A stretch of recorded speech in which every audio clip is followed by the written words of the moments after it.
Everyone has done the daydream. $1 million. What you would buy, where you would go. Some people go bigger. $1 billion. The house, the island, the name on the building. Nobody daydreams about $1 trillion. Nobody has ever had to. There was no point. There was no one. The number was just a word that mathematicians used. It described nothing real. Tonight that changed. You are standing in a room at the top of a building you own. It is late. The city is quiet below you. There is a glass of tap water in your hand. You are not even looking at the screen. You are reaching for the glass. And the number crosses $1 trillion. You did it. You are the first. Nobody has ever stood here. There is no chair shaped like this. There is no word for what you now are. Every word for rich was invented by someone smaller, describing someone smaller still. You are older now. Not old, but the climb took most of your life. And here it ends. At a glass of water. At a number no human being has ever lived to stand behind. Here is what nobody can tell you, because nobody has ever been the one to find out. You are about to learn 6 things about $1 trillion. 6 things no person before you has ever lived to know. And not one of them is the thing you spent your whole life expecting to feel. Level 1. The line where you stop being a person. $1 billion is a man who is rich. 1 trillion is not a richer man. 1 trillion is a weather system. You sit back down. You drink the water. It is ordinary water, faintly metallic, slightly too cold. The same water that came from the same kind of tap in the apartment you rented when you were young and nervous and broke. You notice this, distantly. Then you look back at the screen. The screen tells you something quiet and enormous. You are now larger than the economy of every nation on Earth, except for 15 of them. Larger than whole countries, larger than the place your grandmother was born, a country with a flag and an anthem and 11 million people who pay their taxes. You are larger than all of it. You alone, the same person who once counted out $410 in cash for a rent he was scared he could not make. A billionaire buys things. You move things. You shift money out of a currency, and the currency moves.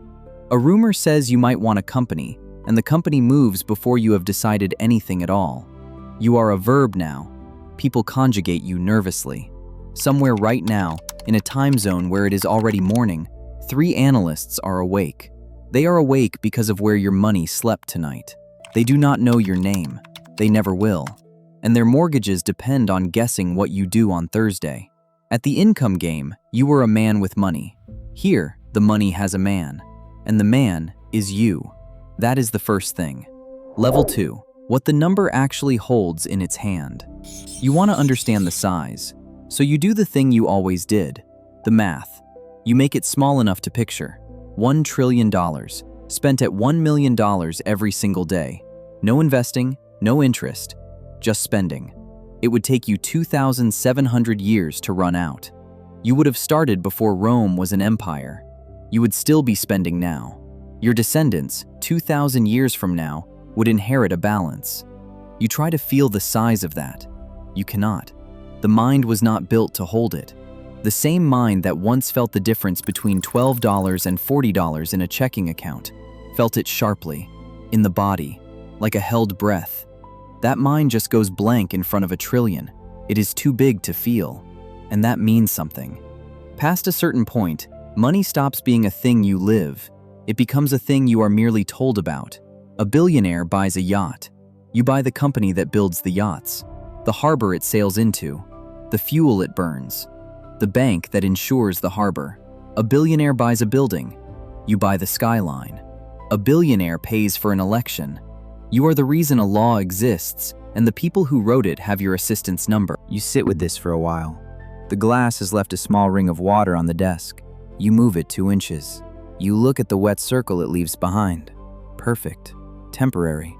For one strange second, that little circle is the most honest thing in the room. You were a person who owned things. Now you are the thing other people are owned by. That is the second thing. And it is the last one that still felt like winning. Level 3. The short, plain list of what it cannot buy. This is the level where the number stops being fun. You can buy any object that has ever been made. You cannot buy 1 more year onto the end of your life. The actuarial table does not have a premium tier. It treats you exactly like the man who fixes the elevators in your building. You checked. Quietly, it is true. You can buy any house in any country. You cannot buy the feeling you had when you were young, drinking tap water in a rented kitchen, when a single good month felt like proof the whole thing might work. That feeling needed one thing: not having arrived. You have arrived. The door you walked toward for 30 years only exists while you are still walking toward it. You are on the other side of it now, in a room, holding a glass of the same water. The water tastes the same. You do not. You can buy any meal any chef alive can make. You cannot buy hunger. And hunger is the only thing that ever made a meal taste like anything. You remember the first time a bill was more than your old monthly rent. You remember being young and stunned and happy. You do not remember the last thing you ate. It was probably perfect, the best version of itself ever made. You ate it the way you sign documents now, without looking. You can buy silence, privacy, security, 100 people whose whole job is your comfort. You cannot buy one person who looks at you and does not, in some small back room of their mind, do the arithmetic of what you are worth. That is the third thing. The list is short, but everything on it was the only thing that was ever really for sale. Let me tell you about Marisol. Level 4. The day you understood there is no one left at your height. Marisol ran a coffee cart on the corner outside your first office, 21 years ago, when you were nobody, when your whole net worth was $40,000 and a plan. She is older now. She still runs a cart, a nicer one, 3 blocks from a building you happen to own. You went to find her. You are not sure why. You had a free morning, the first in years, a driver, and a strange hollow feeling you could not name.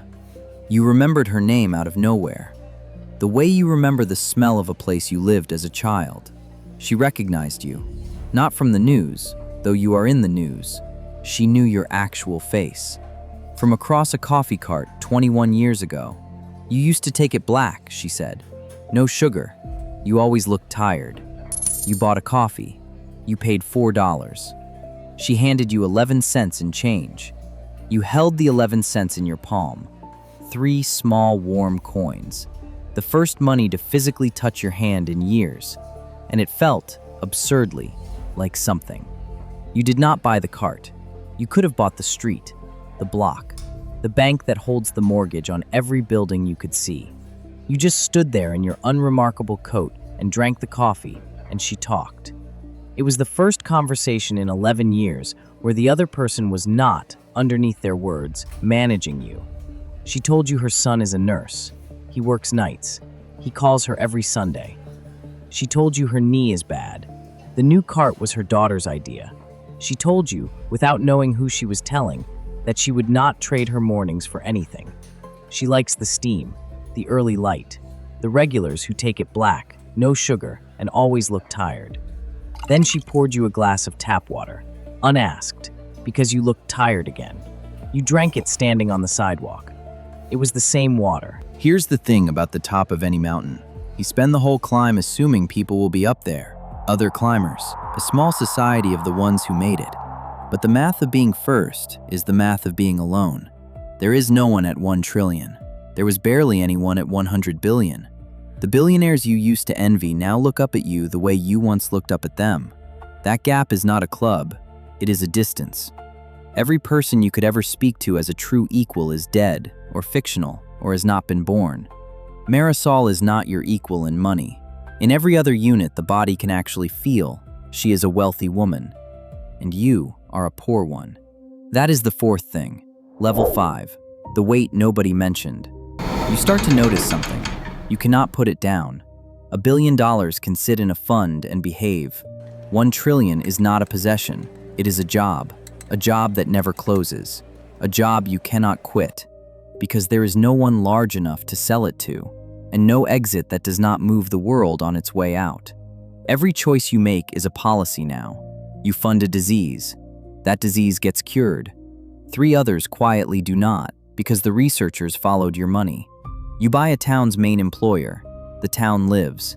You sell it. The town dies. And you will get a letter. The letter will have a child's handwriting in it, and you will not be able to unread it. There is no such thing anymore as a small decision. An ordinary man can be careless. He can have an opinion that costs nothing, tip on a whim, change his mind on a Tuesday. You cannot. A passing remark from you about a country's currency is a headline before you reach the elevator. A charity you mention by name gets $40 million in copycat donations by Friday. A charity you forget to mention quietly closes. You have lost the right to be casual. Everything you touch becomes heavy the instant you touch it. You wanted the number so you would finally be free. You assumed freedom was the prize at the top. But you had more freedom when you were young, with a small company, a bad car, a kitchen with a linoleum floor, a glass of tap water, and the simple, enormous luxury of making a decision that only touched you. A man with $1 billion owns his money. The world owns the man with $1 trillion. You are not the richest person alive. You are the most heavily loaded one. That is the fifth thing, and it is the one that wakes you at 4 in the morning. Level 6, the room at the end. This is the level you do not tell anyone about. You have the number, 1 trillion and change, in 9 currencies, across 200 entities, watched by people in a building with no name on the door. You won a race that had exactly 1 finish line in the history of the species, and you crossed it alone, at night, reaching for a glass of water. And you feel nothing.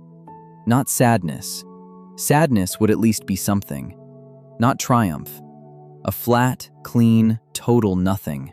The emotional equivalent of a white wall.